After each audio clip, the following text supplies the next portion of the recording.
அனைவருக்கும் வணக்கம். நம்ம மாமன் தோட்டத்தில் தான் வெங்காயம் மரிஞ்சிட்ருக்கிறாங்க.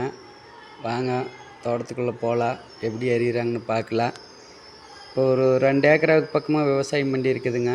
பாதி காடு அரிஞ்சிட்ருக்குது, ஒன்றும் பாதி காடு பிடுங்காது இருக்குதுங்க. அப்புறம் பார்த்திங்கன்னா கொஞ்சம் ஒரு அரைக்காட்டுக்கு பிடுங்கி போட்டிருக்குதுங்க. ஏன்னா மழை சீசன் ஆச்சுங்களா, இந்த மழை சீசனில் வந்து மொத்தமாக பிடுங்கணுங்கன்னா காய் கெட்டு போயிரு. அதனால் காட்டுக்குள்ளே அப்போதைக்கப்போ வேணுங்கிற அளவுக்கு பிடுங்கி அரிஞ்சிட்டு இருக்குதுங்க. இது பிடுங்கின அன்னைக்கு ஒரு 4 பேர் தான் அரிஞ்சாங்க பாருங்க. அது போக அடிக்கடி மழை வந்துடுதுங்க. மழை சீசனாக போச்சுங்க. எப்படித்தான் விளைச்சல் வந்திருக்குதுன்னு பாருங்கள். ஒரு ஏக்கராவுக்கு வந்து 35 மூட்டையிலேருந்து 40 மூட்டை வரும்னு எதிர்பார்த்துட்ருக்குறேங்க. இந்த மாதிரி வந்துடுச்சிங்கன்னா 40 ஓட்டம் வந்துடுச்சிங்கன்னா கொஞ்சம் லாபம் கிடைக்குங்க. அதுக்கு கம்மியாக வந்ததுங்கன்னா அசல்த்தாக பாருங்கள் அந்த அளவுக்கு காய் இருக்குதுங்கன்னு. துண்டு வந்து 1000 ரூபாய்க்கு போயிட்டு இருக்குதுங்க. ஒரு 2 நாளைக்கு இந்த தாள் எல்லாம் வாடணுங்க. தாள் காஞ்சதுக்கு பிறகு காய் வெயிட் ஏறுங்க. அது வரைக்கும் நம்ம மழை பெய்யாது இருந்ததுங்கன்னா கொஞ்சம் சௌகரியமாக இருக்குது. மழையவே பேசிகிட்டு இருக்கிறேங்க. மழை பெஞ்சால் தான் நல்லது. ஆனால் விவசாயம் அறுவடைக்கு வரும்போது மழை பெஞ்சதுங்கன்னா கொஞ்சம் இதாக இருக்குதுங்களா பாருங்கள். கருக்கள் எப்படி இருக்குதுன்னு பாருங்கள். மழை வருமோன்னு பயந்துட்டே எப்படிங்க போட்டிருக்குதுங்க. பாருங்களேன் எப்படித்தான் மானங்கற்கள் கட்டி இருக்குதுங்கன்னு. அறுவடைக்கு வரும்போது உங்களுக்கு மழை வந்துருச்சுங்கன்னா விவசாயம் ரொம்ப பாதிக்குங்க. மழை வரலைங்கன்னா கொஞ்சம் நல்லா இருக்குது. அரியர்களுக்கு கொஞ்சம் சௌகரியமாக இருக்குங்க. மண்ணெல்லாம் வெங்காயத்துலேயே நின்று போயிருங்க மழை பெஞ்சதுங்கன்னா. தாள் வாடாது, காய் அருமையாக இருக்குதுங்க. அப்புறம் பார்த்திங்கன்னா அது போக பாருங்கள் பூரா அடுக்கி வச்சுருக்குது லைனாக. காய் அருமையான காய்ங்க. துண்டு 1000 ரூபாய்க்கு போயிட்டு இருக்குது. 35 துண்டுலேருந்து 40 துண்டு வரும்னு எதிர்பார்த்துட்ருக்குறேங்க. பூரா அரிஞ்சு பார்த்தா தான் தெரியுங்க எவ்வளோ துண்டு வரும் எப்படிங்கிறது. இப்போதைக்கு பெருசாக நம்ம இவ்வளோ வரும்னு கணிப்பு இருக்குதுங்க. ஆனால் வந்துட்டால் பரவாயில்லைங்க. அரிஞ்சத்தவங்களுக்கு எத்தனை மூட்டை வரும்னு சொல்ல முடியாது. வரைக்கும் கொஞ்சம் பெண்டிங் தான் வைக்க முடியுங்க அதையே. ஆனால் 35 மூட்டையிலேருந்து 40 மூட்டை வரும்னு எதிர்பார்த்துட்ருக்குறேங்க. அதுபோக பார்த்திங்கன்னா இன்னொரு 3/4 ஏக்கரா பிடுங்காது இருக்குது. ஒரு 3/4 ஏக்கராவுக்கு பிடுங்கி போட்டிருக்குது. பாதி அரிஞ்சிட்ருக்குறாங்க பாருங்கள். இந்த தாளெல்லாம் வாடணுங்க. தாள் வாடினாத்தான் உங்களுக்கு காய்க்கு வெயிட் ஏறு. மழை பெஞ்சிருச்சிங்கன்னா வெங்காயம் எதம் கெட்டு போயிரு. அப்புறம் அரிஞ்சு 2 நாளைக்கு காய வைக்கணுங்க. காய வச்சாதான் உங்களுக்கு காய் கலர் வரும். அதுக்கு முன்னாடி பார்த்திங்கன்னா கலரெலாம் வராது பாருங்கள். அது பிடுங்காத காட்டு. அதுபோக பார்த்திங்கன்னா சொட்டு நீர் ஓசும் நடுக்காட்டிலேயே இருக்குதுங்க. அந்தளவு பார்த்திங்கன்னா வெங்காயமெல்லாம் பிடுங்காது இருக்குதுங்க பாருங்கள். ஒரு 100 ஏக்கராவுக்கு பக்கமாக பிடுங்காது இருக்குது. இருங்க பிடுங்கி காட்டுறேன். இது காட்டுக்குள்ளேயே இருந்ததுங்கன்னா கொஞ்சம் எதமாக இருக்குங்க. பிடுங்கிட்டுங்கன்னா மழையில் நனைஞ்சி வச்சிங்கன்னா வெங்காயம் கொஞ்சம் கெட்டு போயிருங்க. அப்புறம் அரிஞ்சு காய வச்சு அப்புறம் தான் துண்டு பிடிக்க முடியுங்க. பார்த்திங்களா காட்டுக்குள்ளே இருக்கிறதுனால காய் ஃப்ரெஷ்ஷாக இருக்குதுங்க. நம்ம அரியருக்கு அளவாக பிடுங்கிட்டிங்கன்னா உங்களுக்கு காட்டில் எந்த அளவுக்கு அரியருங்கன்னா அந்த அளவுக்கு நம்ம வெங்காயத்தை பிடிங்கி காய வச்சு அரிஞ்சிக்கலாம். கலர் வரும் நல்லா. இப்போ எல்லோரும் பார்த்திங்கன்னா சொட்டு நீரில் தான் போட்டு வெங்காயத்தை ஊன்றாங்க சில பேர். ஆனால் நம்மெல்லாம் பாரு பிடிச்சி தான் உங்களுக்கு வெங்காயம் ஊனிகிட்டு இருக்கிறோங்க எங்கள் மாமா தோட்டத்தில். பாருங்கள் ஒவ்வொரு பாத்திக்கும் 3 அட்டி போட்டு வச்சுருக்குதுங்க. ஒரு சிறகு பிடுங்குன்னா ஒரு துண்டு வருங்க வெங்காயம். இதெல்லாம் அப்படியே தாள் வாடி போயிடும் பார்த்துக்குங்களேன். பாருங்கள் இப்படியே அடுக்கி வச்சுருக்குதுங்கன்னு. அரியருக்கு கொஞ்சம் சௌகரியமாக இருக்குங்க அடுக்கி வச்சுருந்தோம்னா. காய் அருமையான காய்ங்க. தாள் வாடுனா தான் வெயிட் ஏறுங்க. பாருங்கள் எப்படி இருக்குதுங்கன்னு. ஒரு ஏக்கராவுக்கு வந்து 35 மூட்டையிலேருந்து 40 மூட்டை வரைக்கும் வரும்னு எதிர்பார்த்துட்ருக்குறேங்க. வந்தால் கொஞ்சம் லாபம் தானுங்க. அதில் விட கம்மியாக போச்சிங்கன்னா சின்ன லாபம் கிடைக்கும், பெருசாக கிடைக்காது. பாருங்கள் இப்படி அரி போட்டு வச்சுட்டா தான் உங்களுக்கு தாளும் நல்லா வாடு. அரியருக்கு கொஞ்சம் சௌகரியமாக இருக்குங்க. கசாமுசான்னு குத்தாளி போட்டு வச்சுட்டிங்கன்னா தலை வெடுத்து அறிய முடியாதுங்க. பாருங்கள் இந்தளவு ஒரு 25-30 சென்ட்டுக்கு பிடிங்கி வச்சுருக்குதுங்க. அந்தளவு அரிஞ்சிட்ருக்குதுங்க. அப்புறம் ஒரு அரை ஏக்கராவுக்கு மேலே உங்களுக்கு பிடுங்காது இருக்குது. இதெல்லாம் அரிஞ்சு வீகளுது அவிய இதுக்கு சாக்கில் போட்டு வச்சுருக்குதுங்க. அவிகளுக்கெல்லாம் வந்து துண்டு கணக்குங்க. அடையாளம் வச்சுருவாங்க. ஒவ்வொரு சாக்கு ஒன்றதுன்னு தனித்தனியாக அடுக்கி வச்சுருவாங்க. அப்புறம் கடைசியில் மொத்தமாக கணக்கு போட்டு எத்தனை துண்டு ஆச்சோ அத்தனை துண்டுக்கு துண்டு கணக்கு சம்பளம் இல்லை, கூலி இல்லைங்க. இது எத்தனை மூட்டை ஏறிறாங்களோ அத்தனை உண்டான கூலிங்க இது. ஒரு ஆளுன்னு 3 மூட்டை 4 மூட்டை ஏறிங்க பாருங்கள். அதை மாட்டுச்சாலையில் தான் அடுக்கி வச்சுருக்குதுங்க. அதுபோக அந்தல அரிஞ்சிட்டு இருக்கிறாங்க. வாங்க போகலாம் அந்தல காட்டுக்குள்ளே. இது குடோனுங்க மாட்டுச்சாலை. இவ்வாறு பார்த்திங்கன்னா இந்தல அரிஞ்சிட்டு இருக்கிறாங்க. பாதி காடு அரியாத இருக்குது. இது ஒரு 2-3 நாளைக்கு அரியணுங்க. ஒரே நாளில் விவசாயிங்கிறது வந்து அரிஞ்சு முடிஞ்சு நம்ம கணக்கு சொல்லிட முடியாது. ஃபஸ்ட்டு இந்தல அரிஞ்சிட்டு இருந்தாங்க. இன்றைக்கி ஒரு 15 பேர் வந்து இன்னொரு பகுதியில் அரிஞ்சிட்டு இருக்கிறாங்க. பாருங்கள் அந்த அளவுக்கு உங்களுக்கு கஷ்டப்பட்டால் தான் வருங்க. எல்லாமே கஷ்டப்படலின்னா ஒன்றும் வராதுங்க. இவங்களுக்கெல்லாம் மூட்டை கணக்குங்க. பக்கத்து ஊர்லேருந்து தான் ஆள் வருதுங்க. நம்ம ஊர்லலாம் ஆள் கம்மிங்க. அதுபோக வெங்காய சீசன் ஆச்சுங்களா, எல்லா மூளைக்கு மூளை வெங்காயம் மாதிரி தான் போயிடுவாங்க. ஒரு டிப்பர் 15 கிலோ வருங்க. 5 கிலோ வருங்க. 1.5 டிப்பர் 2 டிப்பர் கொட்டினாத்தான் ஒரு துண்டாகுங்க. ஃபஸ்ட் அன்னைக்கு பிடிங்கி போட்டு 4 பேர் தான் அரிஞ்சாங்க. மற்றவங்க எல்லாம் போயிட்டாங்க, வேறு பக்கம் வேலை இருக்குதுன்ட்டு. இது 2வது மறுச்ச நாள் வந்து அரிஞ்சாங்க. மழையும் கொஞ்சம் பேஞ்சிடுச்சு. மழைக்குள்ளேயே அரிஞ்சிட்டு இருக்கிறாங்க. அதுபோக பார்த்திங்கன்னா அது வெட்டா குட்டாத்தான் உங்களுக்கு அந்தல காடு பிடுங்கி போட முடியும்.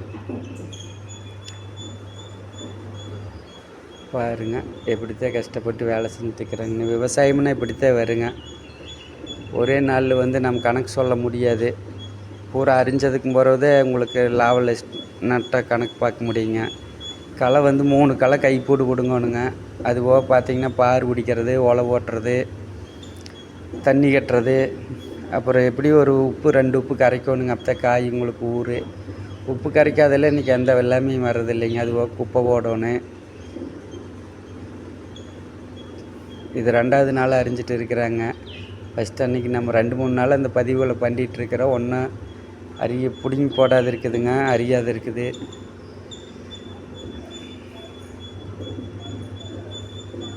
எல்லாம் கடைசியில் தான் கணக்கு சொல்ல முடியுங்க. கணக்கு எப்படி வாங்கி சொல்கிறதுன்னு எனக்கு புரிய மாட்டேங்குது.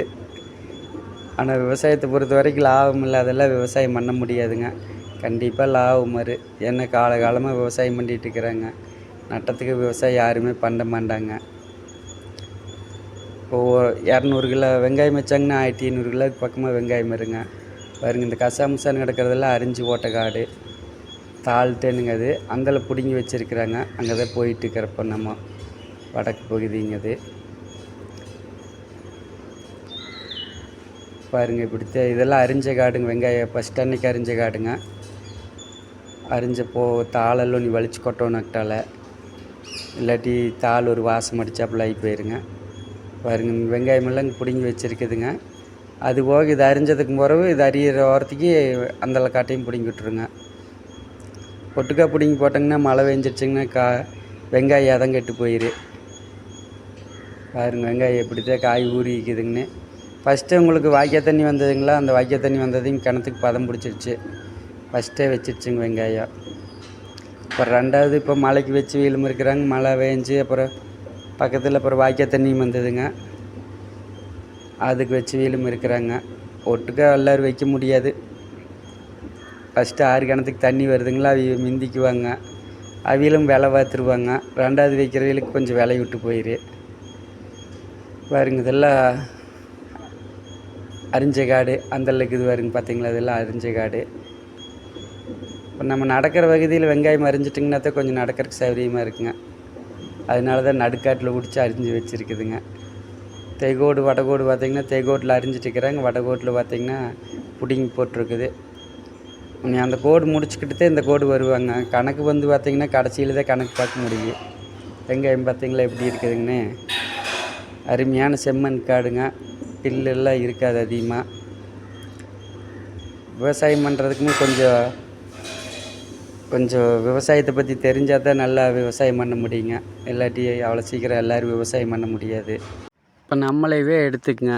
நம்மளாம் வந்து சின்ன வயசில் எல்லாம் பவர்லூம் பார்த்துக்கிட்டு 10, 20, 25 வருஷமாக விவசாயத்தை பார்க்காத இருந்தேங்க. இன்றைக்கி புதுசாக போய் விவசாயத்தை பார்க்கணுங்கன்னா என்ன பண்ணுறதுனே தெரியுமாட்டேங்குது. ஒரு ஐடியா கேட்டாலும் மறந்து போயிடுதுங்க. நம்மளும் ஒரு 4 சிறை கத்திரி செடி வச்சுருக்கிறேங்க. ஆனால் இந்த அளவுக்கு வெங்காயத்தெல்லாம் நம்மளுக்கு உற்பத்தி பண்ண தெரியாதாட்டிருக்குது. இந்த காடெல்லாம் பார்த்திங்கன்னா 40-50 வருஷமாக விவசாயம் பண்ணிகிட்ருக்குறேங்க. அதனால உங்களுக்கு காடு சுத்தமாக இருக்குது. பாருங்க அந்தளவு காடு பிடுங்காது இருக்குது. அதையும் பார்த்துக்குங்க நல்லா. இப்போவே பிடுங்கணுங்கன்னா மழை வர்ற மாதிரி இருக்குதுங்களா, வெங்காயம் கெட்டு போயிருங்க. அப்புறம் விவசாயத்தை பற்றி பேசுகிறதுனாலுமே உங்களுக்கு விவசாயம் பண்ணுறவங்களுக்கும் பேச தெரிய மாட்டேங்குது, விவசாயத்தை பற்றி பேசுகிறதுக்குமே நம்மளுக்கும் தெரிய மாட்டேங்குது. ஏதோ வந்ததை பேசிக்கிட்டு இருக்கிறேங்க. தயவு செஞ்சு எல்லாம் தள்ளி விட்டு போயிடாதீங்க. பாருங்கள் வெங்காயம் எப்படி அழகாக பிடிங்கி வச்சுக்கிறாங்கன்னு பாருங்கள். நம்ம தோட்டத்தில் கீரை போடலாம்ட்டு இருக்கிறேங்க. கீரை ஏனுங்கன்னா 20 நாள்லேயும் உங்களுக்கு அறுவடைக்கு வந்துரு. லாபத்தையும் சீக்கிரம் பார்த்துக்கலாம். இதெல்லாம் 60 நாள் கண்டிப்பாக ஆகணுங்க. அதுபோக பார்த்திங்கன்னா உப்பு கரைச்சி விடணும், அப்புறம் களை வெட்டணும், இந்த வேலைகளெல்லாம் நம்ம செஞ்சுட்ருக்கணும். அதெல்லாம் பெரிய தோட்டம் வச்சுருந்ததுங்கன்னா அந்த மாதிரி பண்ணலாம். காடும் அப்புறம் நம்ம கண்ட்ரோலில் இருக்கணும். 10-15 வருஷமாக விவசாயம் பார்த்துட்டு இருந்தால் நம்ம வெங்காயம் சொன்ன வெள்ளாமை வந்து சேரு. புதுசாக போய் நம்ம குத்தகைக்கெல்லாம் பிடிச்சி இந்த மாதிரி வெள்ளாமை பண்ணலாம்னா காடு அந்த மாதிரி வச்சுருந்தாங்கன்னா தெரியாதுங்க. நம்ம அவங்க பார்க்க முடியாதுன்னு நம்மக்கிட்ட விட்றாங்க. அப்புறம் காடு ஒரு அளவுக்கு தான் இருக்குது. அதை நம்ம ஒரு பகுதி மட்டும்தான் ஏதோ ஒன்று பண்ண முடியும். இந்த அளவுக்குலாம் விவசாயம் பண்ணி கொண்டு வர்றதுன்னா சிரமங்க. அப்புறம் பார்த்திங்கன்னா நம்ம வெள்ளாமையில் பார்த்திங்கன்னா உங்களுக்கு நட்டத்துக்கு வாய்ப்பே இல்லைங்க. என்ன அளவாக விவசாயம் பண்ணுறோம், அளவாக நம்ம ஊர்களுக்கெல்லாம் வீட்டுகளுக்கு சைட்டுக்குள்ளே கொண்டு போய் 1/2 கிலோ 1/4 கிலோன்னு கொடுத்துட்றோம். இதெல்லாம் பெரிய வெள்ளாமைங்க. மார்க்கெட்டு போய்த்தான் ஆகணும். மார்க்கெட்டில் அவங்க கேட்குற ரேட்டுக்கு தான் நம்ம கொடுத்தாகணும். நம்ம சொன்ன ரேட்டுக்கு அவங்க வாங்க மாட்டாங்க.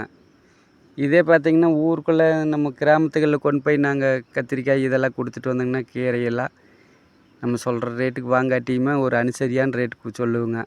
ஏன்னா கடையில் பார்த்திங்கன்னா தாறுமாறான விலை. இப்படி 10 ரூபாய்க்கு விற்பாங்க, நம்ம 6 ரூபா விற்போம், இல்லாட்டி 7 ரூபாய்க்கு கொடுப்போங்க. அதனால எங்களுக்கு நட்டம் வராதுங்க. இது பெரிய விவசாயமெல்லாம் பார்த்திங்கன்னா ஒரு கெடுவுக்கு நல்ல லாபம் வருங்க. ஒரு கெடுவுக்கு பார்த்திங்கன்னா அசலை பிடிக்கி, ஒரு கெடுவுக்கு கொஞ்சம் லாபம் வரும். உங்களுக்கு காடு கரெக்டான பக்குவத்தில் வச்சுட்டா வெள்ளாமை வந்துட்டே தான் இருக்குங்க. விளைச்சல் எச்சா போச்சுங்கன்னா விலை கம்மியாக போயிரு. ஒவ்வொரு விளைச்சலும் கம்மியாக இருந்ததுங்கன்னா நம்மளுக்கு விலை கிடச்சிக்கு. ஏன்னா எல்லாருமே விவசாயம் பண்ணுறாங்களுங்க. எல்லாத்துக்குமே ஐடியா தெரியும். அதனால உங்களுக்கு அளவான லாபம் தான் விவசாயத்தில் வந்துட்டு இருக்குது. மிகப்பெரிய லாபம் வரணுங்கன்னா ஏதோ ஒரு பகுதியில் மழை பெஞ்சோ புயல் அடித்தோ கொஞ்சம் அழிவு ஏற்படுத்தினா தான் நம்மளுக்கு மிகப்பெரிய லாபம் வருங்க. இல்லாட்டி நார்மலாக தான் லாபம் வந்துட்டு இருக்குங்க.